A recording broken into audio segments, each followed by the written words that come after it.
Welcome back to my enjoy family. இன்றைக்கி நம்ம corn soup recipe எப்படி செய்யலாம் தான் பார்க்க போகிறோம். வாங்க பார்க்கலாம். கார்ன் ஆல்ரெடி வேக வச்சு இந்த மாதிரி பேஸ்ட்டாக அரைச்சி கொஞ்சம் எடுத்து வச்சுருக்கேன். அதுக்கப்புறம் நமக்கு 2 மீடியம் சைஸ் வெங்காயம், அதுக்கப்புறம் பச்சை மிளகா, இஞ்சி பூண்டு, கேரட், பீன்ஸ் எல்லாமே ரஃப்டாக சாப் பண்ணி எடுத்து வச்சுருக்கேன். கொஞ்சமாக கார்ன்ஃப்ளவர் மாவு தண்ணியில் கரைச்சி வச்சுருக்கேன். அதுக்கப்புறம் பெப்பர் தூள் கொஞ்சம் எடுத்துருக்கேன். வாங்க எப்படி செய்யலான்னு பார்க்கலாம். ஸ்டவ் ஆன் பண்ணிவிட்டு 4 டீஸ்பூன் ஆயில் சேர்த்துக்கலாம். ஆயில் ஹீட் ஆனதும் நம்ம ரஃப்டாக சாப் பண்ணி வச்சுருந்த 2 வெங்காயத்தை ஆட் பண்ணி அதுக்கு தேவையான அளவுக்கு உப்பு போட்டு நல்லா வதக்கிக்கலாம்.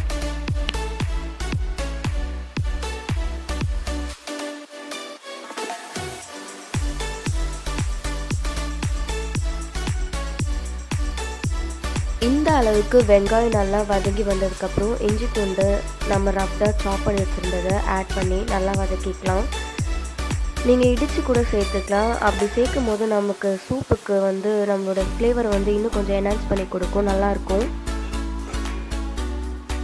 இந்த டைம் பச்சை மிளகா நம்ம குட்டி குட்டியாக சாப் பண்ணதை அப்படியே ஆட் பண்ணி அதோட லைட்டாக வதக்கி விட்டுக்கலாம்.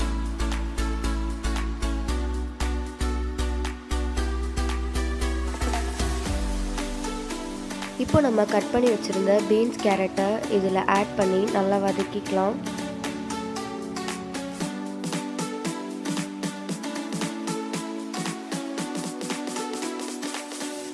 கேரட், பீன்ஸ் இந்த அளவுக்கு நல்லா வதங்கி வந்ததுக்கப்புறம் கார்ன் பேஸ்ட் நம்ம பண்ணி வச்சுருந்தோம்ல, அதை 1 டீஸ்பூன் ஆட் பண்ணி இதில் நல்லா மிக்ஸ் பண்ணி விட்டுக்கோங்க.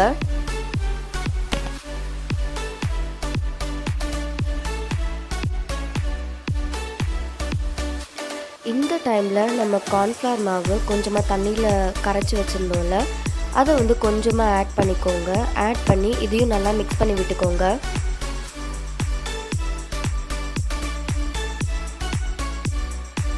இப்போது சூப்புக்கு தேவையான அளவுக்கு தண்ணி ஊற்றி நல்லா கொதிக்க விட்டுருங்க. மீடியம் ஃப்ளேமில் ஒரு 2 மினிட்ஸ் இருக்கட்டும்.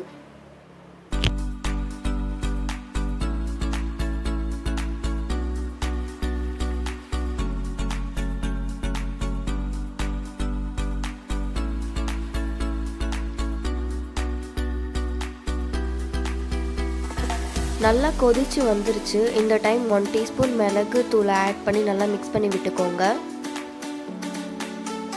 லைட்டாக மிக்ஸ் பண்ணிவிட்டு நீங்கள் கார்ன் ஆல்ரெடி வேக வச்சு எடுத்து வச்சுருந்த கார்னையும் இதில் ஆட் பண்ணிக்கலாம். ஆட் பண்ணி ஒரு மிக்ஸ் பண்ணிவிட்டு ஒரு 2 மினிட்ஸ் அப்படியே விட்டுருங்க.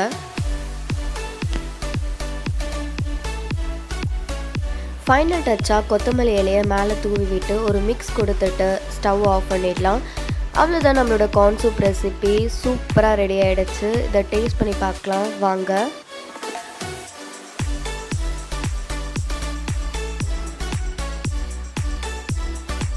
ஃபைனலி நம்ம கார்ன் சூப் பார்த்திங்கன்னா இப்படி தான் இருந்துச்சு. டேஸ்ட் வைஸ் பார்த்திங்கன்னா செம்ம சூப்பராக இருந்துச்சு. வீட்டில் மறக்காமல் ட்ரை பண்ணி பார்த்துட்டு எனக்கு எப்படி இருந்துச்சுன்னு கமெண்ட் பண்ணுங்கள். நம்ம சேனலுக்கு நீங்கள் புதுசாக வந்திருந்தீங்கன்னா மறக்காமல் சப்ஸ்கிரைப் பட்டனை தட்டி விட்டுட்டு லைக் போட்டுவிடுங்க. உங்களை இன்னொரு வீடியோவில் இன்னொரு இன்ட்ரெஸ்டிங்கான ரெசிபியோட உங்களை சந்திக்கிறேன். Until then, it's signing off from Nancy. Bye.